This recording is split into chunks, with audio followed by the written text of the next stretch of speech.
Bismillahirrahmanirrahim. Alhamdulillahirabbil alamin wa bihi nasta'inu ala umuri dunya waddin wa ala alihi wa sahbihi ajma'in. Amma ba'd.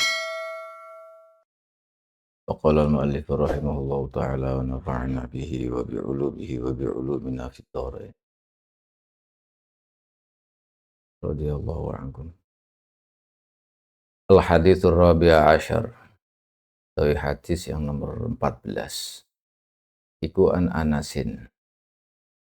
Iku an Anas kacerita saking Sayyidina Anas bin Malik radhiyallahu anhu. Qala dawuh sinten Sayyidina Anas. Dawuh ngaten iltaqa ketemu sinten Rasulullah sallallahu alaihi wasallam. Rasulullah bertemu dengan Ma'a Jibril alaihi salam bersama Nabi Jibril, Malaikat Jibril alaihi salam. Faqala li dawuh sinten Kanjeng Nabi tau tanglet hal ala ummati hisabun. Apa toh iku ing atase umatku hisabun utawi hisab. Faqala nuli jawab sinten Jibril, "Na'am, injih ya Rasulullah, alaihim hisabun." Iku ing atase umate panjenengan hisabun utawi ana hisab. Ghairu Abi Bakrin, kejawi Sayyidina Abi Bakar radhiyallahu taala. Jadi Rasulullah bertemu dengan malaikat Jibril. Lalu Rasulullah bertanya kepada malaikat Jibril, "Wahai Jibril, apakah umatku itu nanti akan dihisab?"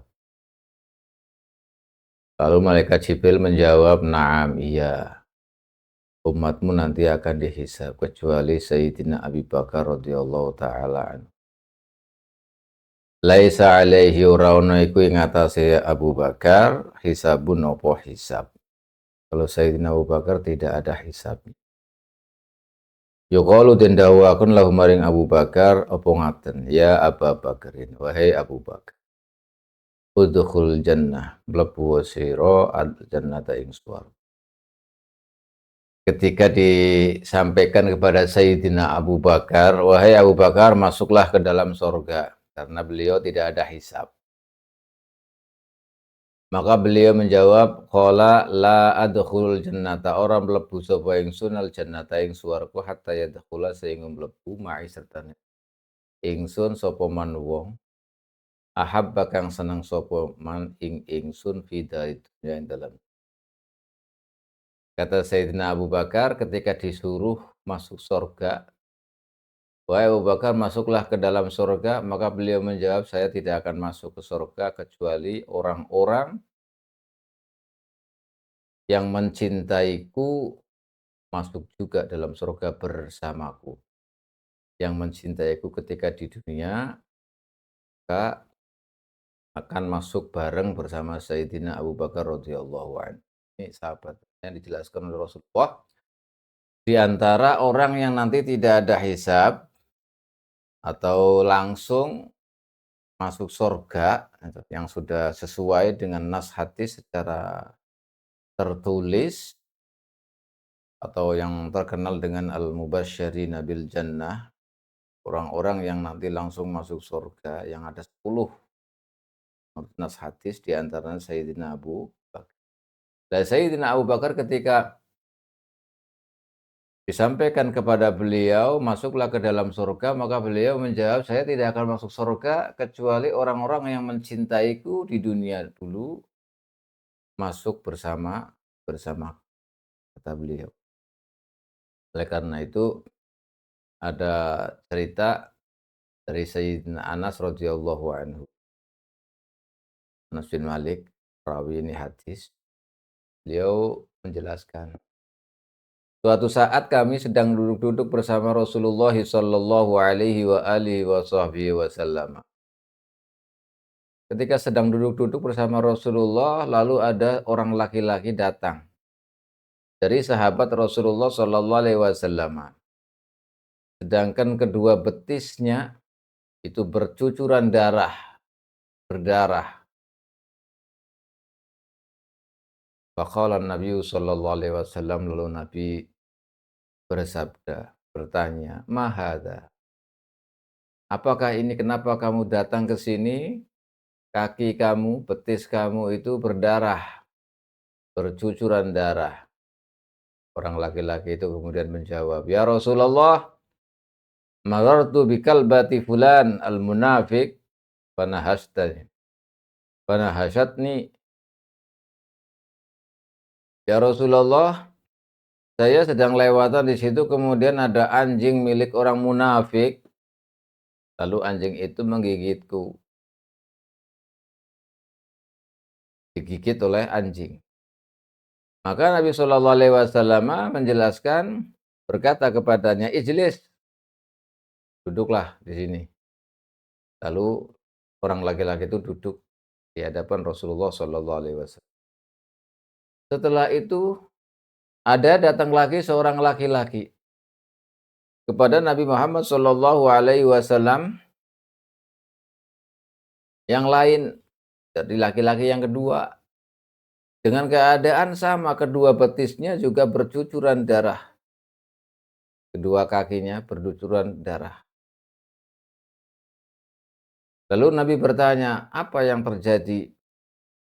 Dia menjawab, "Ya Rasulullah, inni marartu bikalbati fulanil munafiq fanahashatni." Terjadi lagi sama seperti yang pertama. Saya telah digigit anjing, anjing orang-orang munafik.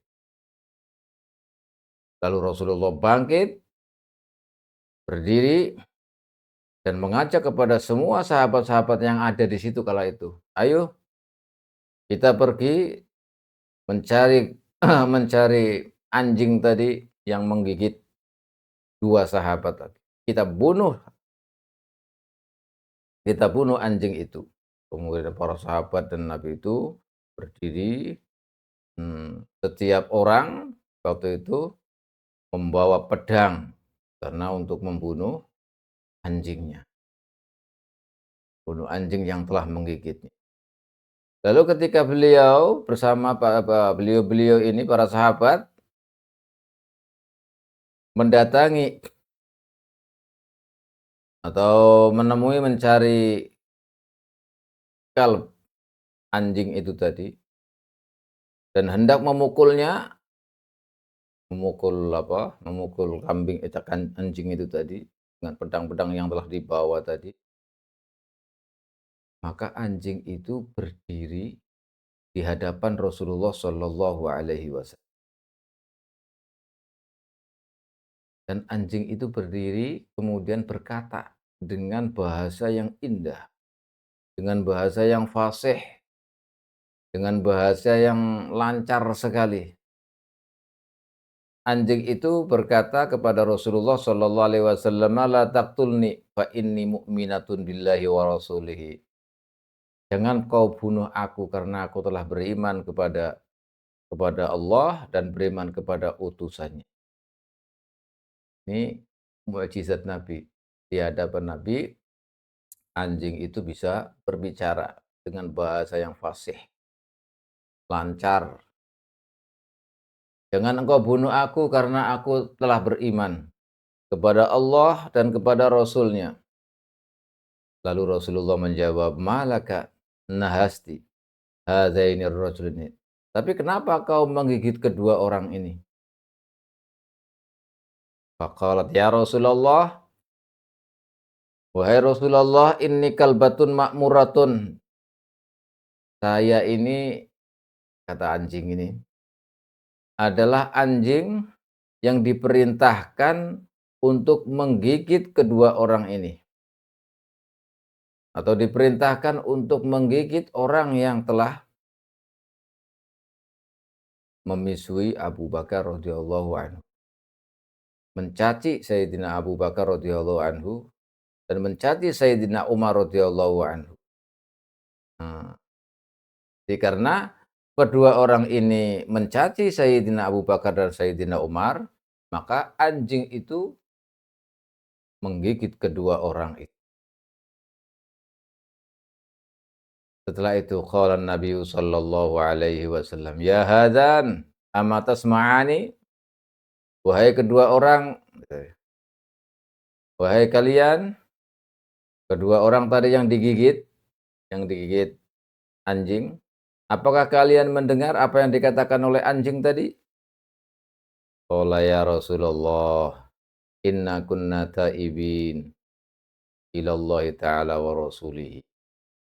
Ya Rasulullah, saya mendengarnya dan sekarang saya bertaubat kepada Allah Subhanahu wa taala wa rasulih. Ini cerita karena memang sahabat Abu Bakar punya keistimewaan. 10 sahabat yang nantinya tidak ada hisab langsung secara otomatis yang dijelaskan oleh Rasulullah Sallallahu Alaihi Wasallam yang disebut dengan al-mubasysyirina bil jannah, termasuk Sayyidina Abu Bakar, Sayyidina Umar, ini pembesar-pembesar sahabat-sahabat yang disebutkan dalam banyak sekali. Ini maka tidak boleh mencaci para sahabat. Kita harus tahu bahwa sahabat-sahabat itu berjasa besar terhadap kita, umat manusia di dunia. Kalau tidak ada sahabat, bagaimana kita bisa mengetahui apa yang disampaikan oleh Rasulullah, apa yang dijalankan oleh Rasulullah, apa yang diamalkan oleh Rasulullah. Semua yang kita peroleh sekarang ini dari mulai ilmu, hukum, apa saja semuanya melalui perantara sahabat. Kalau sahabat itu tidak ada, maka kita bagaimana tahu bagaimana sepak terjang Rasulullah Shallallahu Alaihi Wasallam. Apalagi para sahabat itu diabadikan dalam Al-Qur'anul Karim. Bagaimana yang sahabat Ansor, bagaimana yang sahabat Muhajirin, semuanya diabadikan di dalam Al-Qur'anul Karim tanpa terkecuali secara umum semua sahabat. Oleh karena itu, Rasulullah sallallahu alaihi wasallam menjelaskan khairul quruni qurni tsummal ladzina yalunahum tsummal ladzina yalunahum.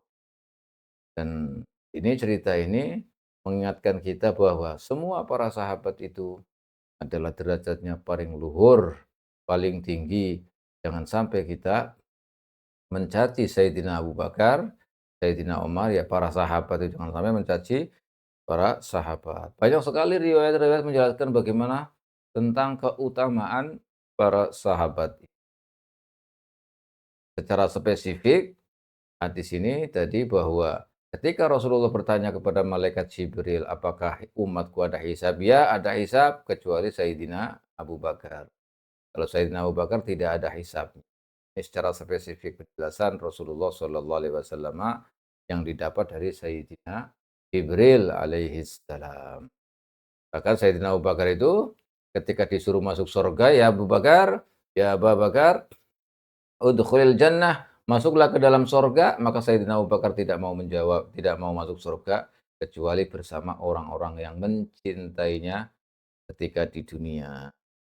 Ini penting sekali agar kita tidak sembarangan kepada para sahabat. Begini luhurnya, begini tingginya derajatnya di sisi Allah Subhanahu wa taala dan di sisi Nabi Muhammad sallallahu alaihi wa alihi wasahbihi. Karena perjuangan Islam ini kan juga sahabat-sahabat yang ikut andil besar dalam perjuangan Rasulullah sallallahu alaihi wa alihi wasallam. Kalau imannya sahabat dengan kita itu tidak ada apa-apanya sama sekali, sepupu itu enggak ada. Bahkan sampai Rasulullah itu menggambarkan seandainya engkau memberikan infak untuk perjuangan sebesar gunung Uhud atau gunung-gunung apalah yang besar-besar itu tidak sampai pada satu mudnya perjuangan dari para sahabat ya, karena memang jasa para sahabat itu besar sekali, makanya kita nggak boleh mencaci sahabat-sahabat. Kita harus menjunjung tinggi, mengagungkan, menghormat. Kita selalu mengucapkan radhiyallahu anhum ketika disebutkan para nama-nama para sahabat.